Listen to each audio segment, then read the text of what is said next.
अस्सलामु अलैकुम वरहमतुल्लाहि वबरकातुहू। अभी इस मौजूदा हालात में अगर इंसान के ऊपर कोई परेशानी, दिक्कत, मुसीबत अगर आ जाता है तो वो इतना परेशान हो जाते हैं, इतना परेशान हो जाते हैं। वहाँ पे दीन का होना, सब्र का होना बहुत ज़रूरी है। ये सब्र करने से अल्लाह तबारक व तआला की तरफ से मदद आती है। तो आपके यहाँ आपको कोई परेशानी या दिक्कत आ जाए तो आप सब्र से काम लें और नमाज की पाबंदी करें और अल्लाह से दुआ करें। इंशाअल्लाह आपकी परेशानी ख़त्म हो जाए। इसी सिलसिले में हज़रत मुफ्ती एम कासमी साहब आगे वीडियो में बता रहे हैं कि सब्र करने का फ़ायदा सवाब क्या है। तो चलिए आप लोग को वीडियो दिखाते हैं, वीडियो को ज़रूर देखें। अस्सलामु अलैकुम वरहमतुल्लाहि वबरकातुहू। आज जब मैं कुरान मजीद की तफसीर पढ़ रहा था तो एक आयत मैंने पढ़ी, वल्लाहु मअस साबिरीन। इस आयत का तर्जुमा है कि अल्लाह सब्र करने वालों के साथ है।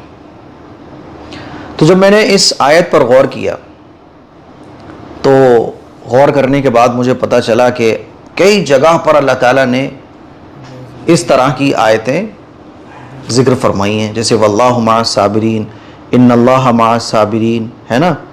और या अय्युहल्लज़ीना आमनु इस्तईनु बिस्सब्रि वस्सलाह इन्नल्लाह मअस साबिरीन वल्लाहु मअल मुत्तकीन, है ना। यानी आप देखेंगे कुरान मजीद में कई जगह पर इस बात को अल्लाह ताला ने जिक्र फरमाया है कि अल्लाह सब्र करने वालों के साथ है। बेशक अल्लाह सब्र करने वालों के साथ है, परेशान मत हो, अल्लाह सब्र करने वालों के साथ है। तो अब जो बात मैं आप लोगों को समझाना चाहता हूं वो आप समझने की कोशिश करो। जिन लोगों के औलाद नहीं होती तो वो घबरा जाते हैं, टेंशन में आ जाते हैं और वो ये सोचने लगते हैं कि यार औलाद नहीं हो रही तो अब कहाँ जाएं। जब दुआओं से उनको फ़ायदा नहीं मिलता तो फिर वो गलत रास्तों की तरफ चले जाते हैं। गलत रास्तों पर जब जाते हैं तो उनको बताया जाता है कि कोख पर एक बंदिश लगा दी गई है। ऐसे ही किसी का कारोबार नहीं चलता, परेशानी के दिन चल रहे होते हैं, दुआएं मांग रहा है, कुरान मजीद की तिलावत कर रहा है, नमाज भी पढ़ रहा है, लेकिन कारोबार में बरकत ही नहीं हो रही है, कारोबार चल ही नहीं पा रहा है ना। फिर उसके माइंड में कुछ आता है और वो गलत रास्ते पर चला जाता है। फिर उसको बताया जाता है कि आपके कारोबार पर बंदिश लगा दी गई है। कोई बीमार आदमी है, बहुत दिनों से बीमार है, दवाएं चल रही हैं लेकिन दवाओं से फ़ायदा नहीं मिल रहा है, दुआएं मांग रहा है, तस्बीह पढ़ रहा है, दुरूद शरीफ पढ़ रहा है, मुफ्ती साहब ने जो भी कुछ बताया वो सब कुछ पढ़ रहा है लेकिन फ़ायदा नहीं मिल रहा है। तो उसके माइंड में कुछ और आता है और वो गलत रास्ते पे चला जाता है। फिर उसको बताया जाता है कि आपके ऊपर किसी का कराया हुआ है। कुरान मजीद की आयतें जो मैंने अभी आप लोगों के सामने पढ़कर सुनाई हैं कि अल्लाह सब्र करने वालों के साथ है, सब्र करो, सब्र करो, बेशक यकीनन अल्लाह सब्र करने वालों के साथ है।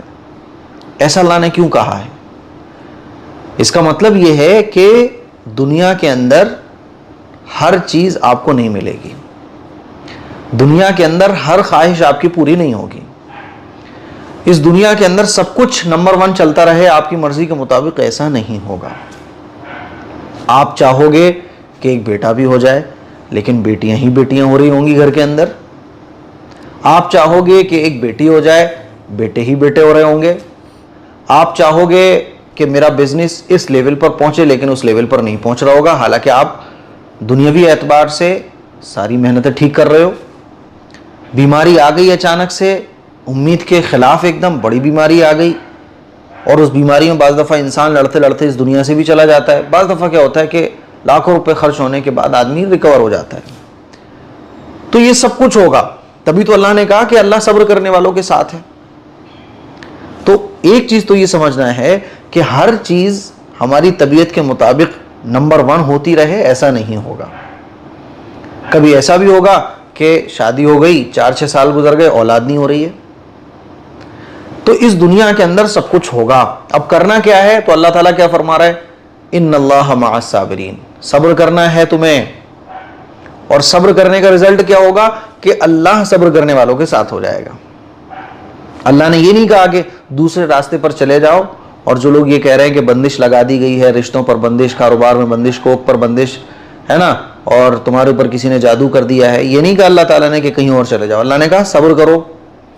और सब्र करने का सबसे बड़ा फायदा क्या होगा कि सब्र करने के नतीजे में अल्लाह तुम्हें मिल जाएगा। तो अल्लाह ने फरमाया इन्नल्लाह मअस साबिरीन, कि अल्लाह सब्र करने वालों के साथ है।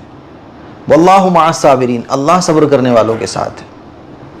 और क्या चाहिए यार हमें? हम लोग हज करने जाते हैं, उम्रे करने जाते हैं, क्यों जाते हैं? कि भाई अल्लाह हमें मिल जाए। तो अल्लाह को हासिल करने का यही तरीका है कि हमें गलत ट्रैक पे नहीं जाना, हमें अल्लाह ही से मांगना है, अल्लाह ही पर यकीन रखना है, और अल्लाह के बताए हुए तरीके जिसको सिरात मुस्तकीम कहा जाता है उसको बिल्कुल नहीं छोड़ना। तो एक बड़ी अच्छी बात मेरे जहन में आई कि अल्लाह ने जगह जगह ये क्यों कहा है। देखो, औलाद नहीं होती, हमने ट्रीटमेंट लिया, सब कुछ हम सही कर रहे हैं, दवाएं वगैरह ले रहे हैं, लेकिन गलत रास्ते पे नहीं जा रहे। गलत रास्ता क्या है कि आप किसी भी गलत रास्ते पे जाएं जहां से आपको ये बताया जाए कि तुम्हारी कोख पर बंदिश लगी हुई है, यह है गलत रास्ता। क्योंकि अगर औलाद ना हो रही हो तो कुरान में, हदीस में अल्लाह ये भी तो फरमाता, पैगंबरों को बता देता कि देखो अगर औलाद नहीं हो रही 4-6 साल तो किसी आमिल को दिखवाओ, वो बताएगा कि कोख बंधी हुई है। सब्र करने का हुक्म कहाँ होगा फिर? यानी सब्र करने की बात जो कुरान और हदीस में कही गई है, कुरान में अल्लाह ताला ने जगह जगह सब्र करने की जो तालीम दी है, ये सब्र करने की तालीम अमल में कब आएगी? कारोबार नहीं चल रहा है, आप दुनियावी एतबार से सब कुछ ठीक ठाक कर रहे हो, इन्वेस्टमेंट भी ठीक कर रहे हो, दुकान भी अच्छी जगह, क्वालिटी भी सब कुछ बढ़िया है, कारोबार नहीं चल रहा है, यही तो सब्र किया जाएगा ना।